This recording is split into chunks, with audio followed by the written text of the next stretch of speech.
things that can be said with music that cannot be said with words. Language is beautiful.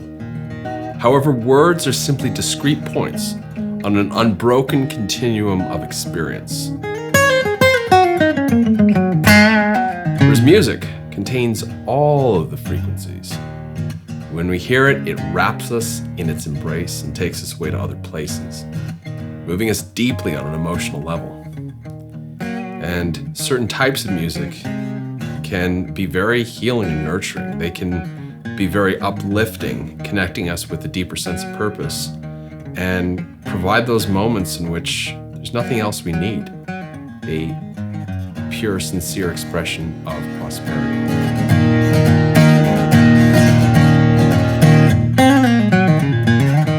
For me, I started my relationship with music quite young. I remember being 11 years old and I begged my parents to buy me a guitar. And they thought it was going to sit on the shelf and collect dust. They weren't really up for investing much in a guitar.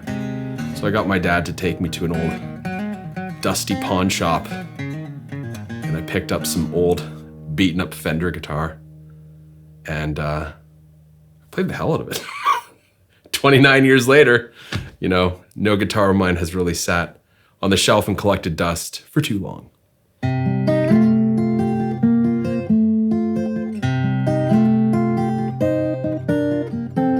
Really, for me, I never felt fully a part of the world I grew up in. And when I discovered music, I realized that it allowed me to fill in the gaps of what was missing in life. And I feel like that's true of many other creatives I've spoken to, is that there's things that we can just naturally access through our creative expression that we might not be able to find in the physical world around us. And even growing up, I wanted to be a professional musician. And I went to music school for a little while and almost took that dive. But then I realized at some point that I didn't want to taint my relationship with music by having to rely on it fully to providing my income, because that can pressure the creative process to the point where it no longer yields fruit.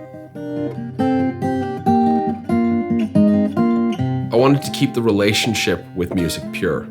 I wanted to allow it to be light and playful and give myself the freedom to experiment and allow pieces of music to come together and flourish in their own time and not based on a externally imposed schedule. As a result, music has really been my medicine. Amidst all of life's disappointments, challenges, and heartbreaks, playing guitar is like a salve that soothes the pain and actually transmutes it into something usable. So it's allowed me to build a sense of resiliency and allowed me to find meaning in those painful moments that are inevitable in all life. I've owned many guitars in my day too. There was a period of time where I was traveling lots or, doing business, and I would pick one up, carry it around for a bit, and then sell it off over here when, I only had 2 bags to take on the plane and the guitar was the 3rd bag, and say, okay, I gotta sell that one or leave it behind. Or I remember once I was in Peru and I had this little travel guitar, and this guy, he was a little bit younger than me, but he was mesmerized by it. And he's like, I don't care, I just want to buy it. I said, well, you want this guitar much more than I do. I don't know why. So I ended up selling it to him. And it was quite beautiful because I don't think he could get that kind of travel guitar. It was an American-made, specially made travel guitar, and he couldn't get that in Peru. So for him, it was an experience of something that he couldn't access. So I was happy to give it away. And that's sort of been the story with musical instruments throughout my life until recently, until I worked with a luthier, a South African luthier named Theonis Fick, who developed this guitar you see over here with me to my specifications and preferences. And it's a new experience. I've never got to do that before. Never got to sit and pick all the finer details of what goes into a guitar. And one thing I've learned through this process is the first day I played it, it was a brand new guitar. It was like a child.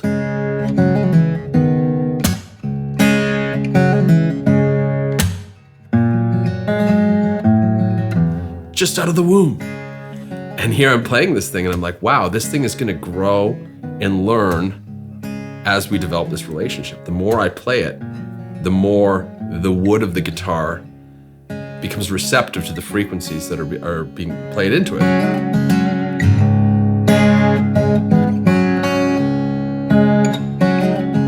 So as a result, it comes into its own sound and character only after many years. And for me, that's very exciting because it's a relationship and it's something that needs to be cared for. And I can only take it to certain places, that don't have extreme humidities. And, I've always got to be making sure it's out of the reach of my 2-year-old daughter to keep it, functioning, to keep it healthy.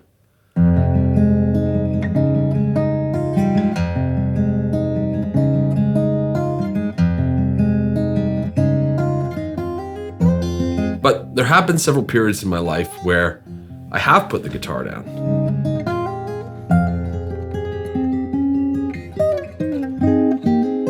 And I always noticed that those periods of life always were accompanied by a sense of purposelessness. I realized that playing guitar is my compass.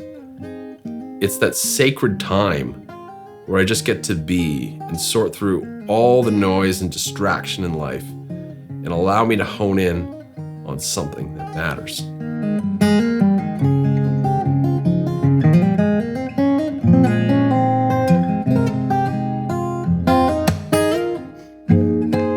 In studying spiritual traditions and alchemy, I realized that everything taught in those traditions is mirrored in the creative process. The creative path is truly beautiful. It's coherent, and it puts us into a coherent state because it requires equal parts of discipline and surrender. It engages both hemispheres of the brain.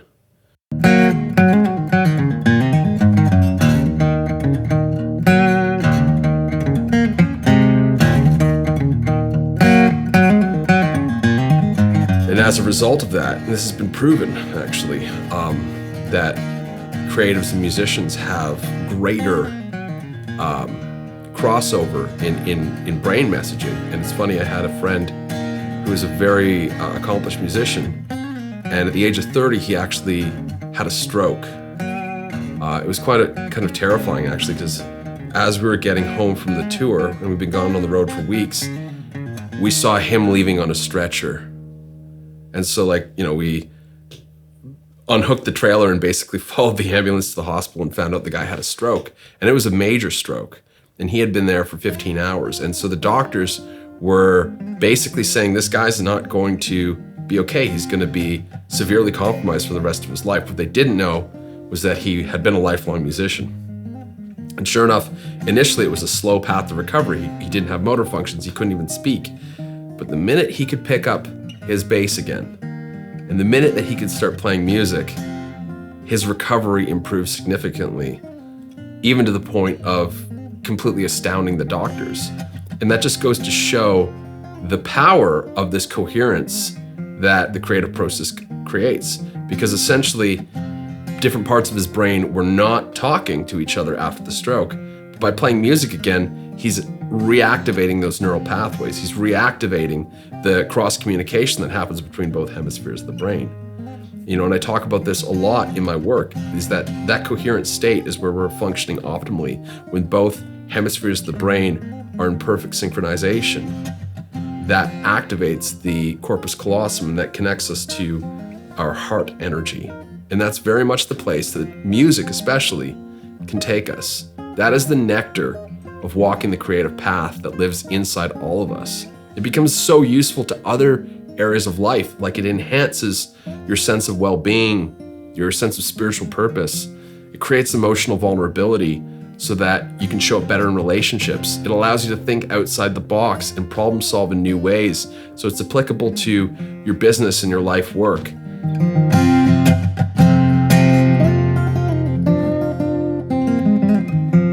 And the beautiful part about it too is that it is these equal ingredients of discipline and surrender. Like, you have to learn the technique of your craft.